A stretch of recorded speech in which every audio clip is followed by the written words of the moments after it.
California ਦੇ ਲਿਹਾਜ਼ ਦੇ ਨਾਲ ਅਗਲੀ ਵੱਡੀ ਖਬਰ ਜਿਹੜੀ ਆ ਉਹ ਕੈਲੀਫੋਰਨੀਆ ਦੇ ਵਿੱਚ ਜਿਹੜੀਆਂ ਆਈਸ ਦੀਆਂ ਰੇਡਸ ਮਾਰੀਆਂ ਜਾ ਰਹੀਆਂ ਨੇ ਇਮੀਗ੍ਰੇਸ਼ਨ ਜਿਹੜਾ ਕ੍ਰੈਕਡਾਊਨ ਦੇ ਤਹਿਤ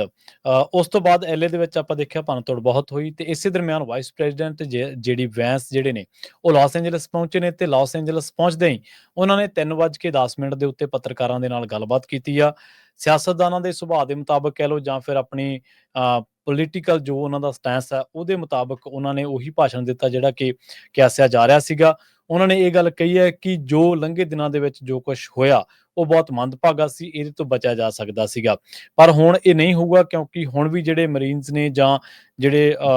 ਪੁਲਿਸ ਅਧਿਕਾਰੀ ਨੇ ਜਾਂ ਹੋਰ ਜਿਹੜੀਆਂ ਏਜੰਸੀਜ਼ ਨੇ ਇਹਨਾਂ ਨੂੰ ਸਿੱਝਣਗੇ। ਇਸ ਦਰਮਿਆਨ ਉਹਨਾਂ ਨੇ ਨਿਊਸਮ ਜਿਹੜਾ ਪ੍ਰਸ਼ਾਸਨ ਆ ਉਹਦੇ ਤੇ ਨਿਸ਼ਾਨਾ ਲਾਉਂਦਿਆਂ ਤੇ ਜਿਹੜਾ ਐਲਏ ਦਾ ਮੇਅਰ ਹੈ ਉਹਦੇ ਤੇ ਨਿਸ਼ਾਨਾ ਲਾਉਂਦਾ ਕੇਰਨ ਬਾਸ ਤੇ ਨਿਸ਼ਾਨਾ ਲਾਉਂਦਿਆਂ ਇਹ ਗੱਲ ਕਹੀ ਆ ਕਿ ਇਹਨਾਂ ਨੇ ਇਲੀਗਲ ਜਿਹੜੀ ਮਾਈਗ੍ਰੇਸ਼ਨ ਆ ਉਹਨੂੰ ਉਤਸ਼ਾਹਿਤ ਕੀਤਾ। ਐਲਏ ਕਮਿਊਨਿਟੀ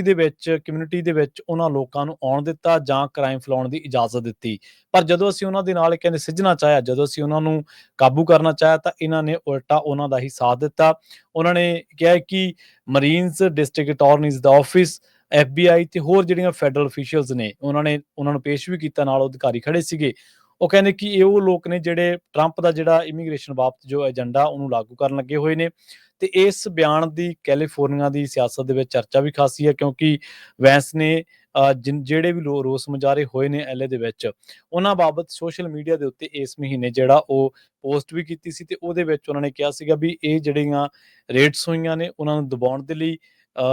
ਜਿਹੜੀ ਫੈਡਰਲ ਸਰਕਾਰ ਆ ਉਹਨੂੰ ਡੀਮੋਰਲਾਈਜ਼ ਕਰਨ ਦੇ ਲਈ ਜਿਹੜੇ ਰੋਸ ਮੁਜ਼ਾਹਰੇ ਕੀਤੇ ਜਾ ਰਹੇ ਨੇ ਤੇ ਉਹਨਾਂ ਰੋਸ ਮੁਜ਼ਾਹਰਿਆਂ ਦੇ ਦਰਮਿਆਨ ਲੋਕਾਂ ਨੂੰ ਤੰਗ ਪਰੇਸ਼ਾਨ ਕਰਨ ਦੇ ਲਈ ਜਿਹੜਾ ਉਹ ਵਾਇਲੇਸ਼ਨ ਜਿਹੜੀ ਆ ਉਹ ਫੈਲਾਈ ਜਾ ਰਹੀ ਹੈ, ਲਗਾਤਾਰ ਹਿੰਸਾ ਜਿਹੜੀ ਆ ਉਹ ਕੀਤੀ ਜਾ ਰਹੀ ਆ। ਸੋ ਉਹਨਾਂ ਨੇ ਜਿੱਥੇ ਫੈਡਰਲ ਅਧਿਕਾਰੀਆਂ ਦੀ ਪਿੱਠ ਥਾਪੜੀ ਆ, ਉਹਨਾਂ ਨੂੰ ਹੌਸਲਾ ਅਫਜ਼ਾਈ ਕੀਤੀ, ਉਹਨਾਂ ਨੂੰ ਹੱਲਾਸ਼ੇਰੀ ਦਿੱਤੀ ਆ, ਉਹਦੇ ਨਾਲ ਉਹਨਾਂ ਨੇ ਗੈਵਨ ਨਿਊਸਮ ਤੇ ਇੱਥੋਂ ਦੇ ਜਿਹੜੇ ਮੇਅਰ ਨੇ ਉਹਨਾਂ ਦੇ ਉੱਤੇ ਵੀ ਤਿੱਖੇ ਸਿਆਸੀ ਨਿਸ਼ਾਨੇ ਜਿਹੜੇ ਨੇ ਉਹ ਸਾਧੇ ਨੇ ਜੀ।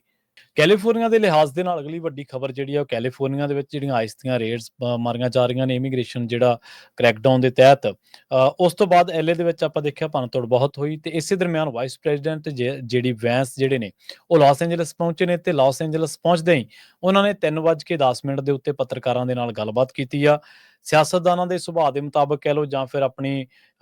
ਪੋਲੀਟੀਕਲ ਜੋ ਉਹਨਾਂ ਦਾ ਸਟੈਂਸ ਹੈ ਉਹਦੇ ਮੁਤਾਬਕ ਉਹਨਾਂ ਨੇ ਉਹੀ ਭਾਸ਼ਣ ਦਿੱਤਾ ਜਿਹੜਾ ਕਿ ਕਿਆਸਿਆ ਜਾ ਰਿਹਾ ਸੀਗਾ। ਉਹਨਾਂ ਨੇ ਇਹ ਗੱਲ ਕਹੀ ਹੈ ਕਿ ਜੋ ਲੰਘੇ ਦਿਨਾਂ ਦੇ ਵਿੱਚ ਜੋ ਕੁਝ ਹੋਇਆ ਉਹ ਬਹੁਤ ਮੰਦਭਾਗਾ ਸੀ, ਇਹਦੇ ਤੋਂ ਬਚਿਆ ਜਾ ਸਕਦਾ ਸੀਗਾ। ਪਰ ਹੁਣ ਇਹ ਨਹੀਂ ਹੋਊਗਾ ਕਿਉਂਕਿ ਹੁਣ ਵੀ ਜਿਹੜੇ ਮਰੀਨਸ ਨੇ ਜਾਂ ਜਿਹੜੇ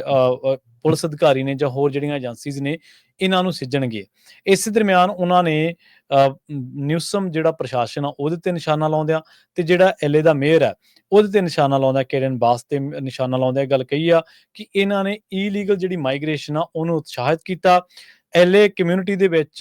ਦੇ ਵਿੱਚ ਉਹਨਾਂ ਲੋਕਾਂ ਨੂੰ ਆਉਣ ਦਿੱਤਾ ਜਾਂ ਕ੍ਰਾਈਮ ਫੈਲਾਉਣ ਦੀ ਇਜਾਜ਼ਤ ਦਿੱਤੀ। ਪਰ ਜਦੋਂ ਅਸੀਂ ਉਹਨਾਂ ਦੇ ਨਾਲ ਕਹਿੰਦੇ ਸਿੱਝਣਾ ਚਾਹਿਆ, ਜਦੋਂ ਅਸੀਂ ਉਹਨਾਂ ਨੂੰ ਕਾਬੂ ਕਰਨਾ ਚਾਹਿਆ ਤਾਂ ਇਹਨਾਂ ਨੇ ਉਲਟਾ ਉਹਨਾਂ ਦਾ ਹੀ ਸਾਥ ਦਿੱਤਾ। ਉਹਨਾਂ ਨੇ ਕਿਹਾ ਕਿ ਮਰੀਨਸ ਡਿਸਟ੍ਰਿਕਟ ਅਟਾਰਨੀਜ਼ ਦਾ ਆਫਿਸ, FBI ਤੇ ਹੋਰ ਜਿਹੜੀਆਂ ਫੈਡਰਲ ਅਫੀਸ਼ੀਅਲਸ ਨੇ ਉਹਨਾਂ ਨੂੰ ਪੇਸ਼ ਵੀ ਕੀਤਾ, ਨਾਲ ਅਧਿਕਾਰੀ ਖੜੇ ਸੀਗੇ। ਉਹ ਕਹਿੰਦੇ ਕਿ ਇਹ ਉਹ ਲੋਕ ਨੇ ਜਿਹੜੇ ਟਰੰਪ ਦਾ ਜਿਹੜਾ ਇਮੀਗ੍ਰੇਸ਼ਨ ਬਾਬਤ ਜੋ ਏਜੰਡਾ ਉਹਨੂੰ ਲਾਗੂ ਕਰਨ ਲੱਗੇ ਹੋਏ ਨੇ। ਤੇ ਇਸ ਬਿਆਨ ਦੀ ਕੈਲੀਫੋਰਨੀਆ ਦੀ ਸਿਆਸਤ ਦੇ ਵਿੱਚ ਚਰਚਾ ਵੀ ਖਾਸੀ ਹੈ ਕਿਉਂਕਿ ਵੈਂਸ ਨੇ ਜਿਹੜੇ ਵੀ ਰੋਸ ਮੁਜ਼ਾਹਰੇ ਹੋਏ ਨੇ ਐਲਏ ਦੇ ਵਿੱਚ ਉਹਨਾਂ ਬਾਬਤ ਸੋਸ਼ਲ ਮੀਡੀਆ ਦੇ ਉੱਤੇ ਇਸ ਮਹੀਨੇ ਜਿਹੜਾ ਉਹ ਪੋਸਟ ਵੀ ਕੀਤੀ ਸੀ ਤੇ ਉਹਦੇ ਵਿੱਚ ਉਹਨਾਂ ਨੇ ਕਿਹਾ ਸੀਗਾ ਵੀ ਇਹ ਜਿਹੜੀਆਂ ਰੇਡਸ ਹੋਈਆਂ ਨੇ ਉਹਨਾਂ ਨੂੰ ਦਬਾਉਣ ਦੇ ਲਈ ਜਿਹੜੀ ਫੈਡਰਲ ਸਰਕਾਰ ਆ ਉਹਨੂੰ ਡੀਮੋਰਲਾਈਜ਼ ਕਰਨ ਦੇ ਲਈ ਜਿਹੜੇ ਰੋਸ ਮੁਜ਼ਾਹਰੇ ਕੀਤੇ ਜਾ ਰਹੇ ਨੇ ਤੇ ਉਹਨਾਂ ਰੋਸ ਮੁਜ਼ਾਹਰਿਆਂ ਦੇ ਦਰਮਿਆਨ ਲੋਕਾਂ ਨੂੰ ਤੰਗ ਪਰੇਸ਼ਾਨ ਕਰਨ ਦੇ ਲਈ ਜਿਹੜਾ ਉਹ ਵਾਇਲੇਸ਼ਨ ਜਿਹੜੀ ਆ ਉਹ ਫੈਲਾਈ ਜਾ ਰਹੀ ਹੈ, ਲਗਾਤਾਰ ਹਿੰਸਾ ਜਿਹੜੀ ਆ ਉਹ ਕੀਤੀ ਜਾ ਰਹੀ ਆ। ਸੋ ਉਹਨਾਂ ਨੇ ਜਿੱਥੇ ਫੈਡਰਲ ਅਧਿਕਾਰੀਆਂ ਦੀ ਪਿੱਠ ਥਾਪੜੀ ਆ, ਉਹਨਾਂ ਨੂੰ ਹੌਸਲਾ ਅਫਜ਼ਾਈ ਕੀਤੀ, ਉਹਨਾਂ ਨੂੰ ਹੱਲਾਸ਼ੇਰੀ ਦਿੱਤੀ ਆ, ਉਹਦੇ ਨਾਲ ਉਹਨਾਂ ਨੇ ਗੈਵਨ ਨਿਊਸਮ ਤੇ ਇੱਥੋਂ ਦੇ ਜਿਹੜੇ ਮੇਅਰ ਨੇ ਉਹਨਾਂ ਦੇ ਉੱਤੇ ਵੀ ਤਿੱਖੇ ਸਿਆਸੀ ਨਿਸ਼ਾਨੇ ਜਿਹੜੇ ਨੇ ਉਹ ਸਾਧੇ ਨੇ ਜੀ।